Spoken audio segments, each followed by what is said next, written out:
I want to start just with whether you think the West, broadly, Europe, the United States, NATO, everyone, is doing as much as they should be doing right now to respond to the Russian invasion of Ukraine. Well, I definitely think they're doing more than I ever expected us to do. I've never seen an onslaught of sanctions at the magnitude that we're seeing at the moment.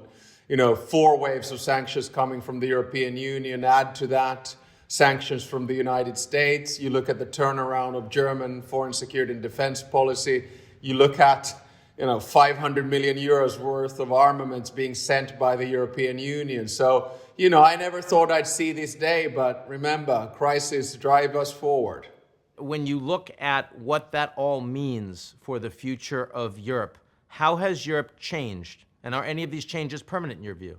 I think every change that happens in the European Union is permanent. You know how things go. Integration in one area leads to pressure to integrate another one. So if we take the last 3 crises, which has driven change, one was the financial and euro crisis. It took 4 years to set up the European Stability Mechanism, banking union, and so on. Then we had COVID. It took 4 months to set up the biggest rescue package in European history. And now we're seeing the realization of a European foreign security and defense policy, a thing that people just used to talk about now happening because of the Russian aggression in Ukraine. Does that also include countries like Finland and Sweden? I mean, it's been quite startling to me to see the percentages of popular support for NATO that we've never seen in history from your country and from Sweden. Is that an inevitability at this point now? Yeah, definitely. I guess 2 answers on that. The first one is that I think there seems to be some misunderstandings, especially about the Finnish position post-Cold War. I mean, we were neutral during the Cold War, but it wasn't ideological neutrality. It was neutrality imposed. because of necessity. It was imposed. Exactly. Yeah. We had to.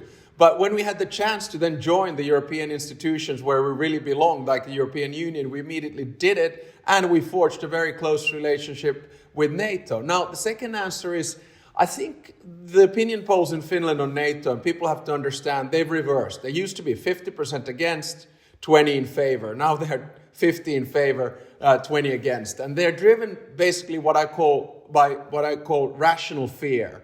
So there's this fear, what is Russia going to do next?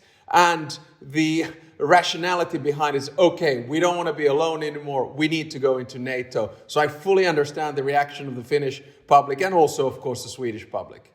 I notice also the reaction of the Russian government. The foreign ministry spokesperson saying that there would be both diplomatic and military responses, consequences from Russia if the Finns and the Swedes were to decide to take that step. Finland and Sweden should not base their security based on damaging security of other countries, and their accession to NATO can have detrimental consequences and face some military and political consequences. How do you read that? Well, we Finns are pretty calm, cool, and collected, and our reaction is to say that, well, there's nothing new in that. We've heard it from Putin before, we've heard it from Sergei Lavrov before, now we heard it from the spokeswoman of the Russian Foreign Ministry. And our answer is, well, I mean, we fully understand your take, but the truth is that we are a sovereign, independent nation state and take our own security political decisions. You have to remember that Putin has 3 aims at the moment. Number 1, invade and annex Ukraine. Number 2, push back the frontiers of NATO to where they were around the Cold War. So get, Central and Eastern Europe out of NATO. And then number 3, prevent Finland and Sweden from joining NATO. I'm afraid he's going to fail in all 3. Yeah, I was just about to say, as you're going through those, none of those, not only does it look like they're not going to happen, but indeed Putin's position on all 3 arguably are likely to be materially worse because of this invasion.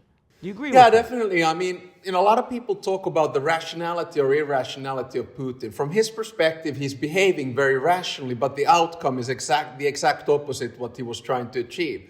So his vision is of a single historic Russia, bring in Belarus, Ukraine, perhaps a little bit beyond, be the great leader with a legacy of, Ivan the Terrible, Peter the Great, or Stalin. And in 1 week, in 7 days, he basically achieved all the opposite. Number one, he wanted the Russification of Ukraine. Well, it's about as Europeanized at the moment, and they ain't going back.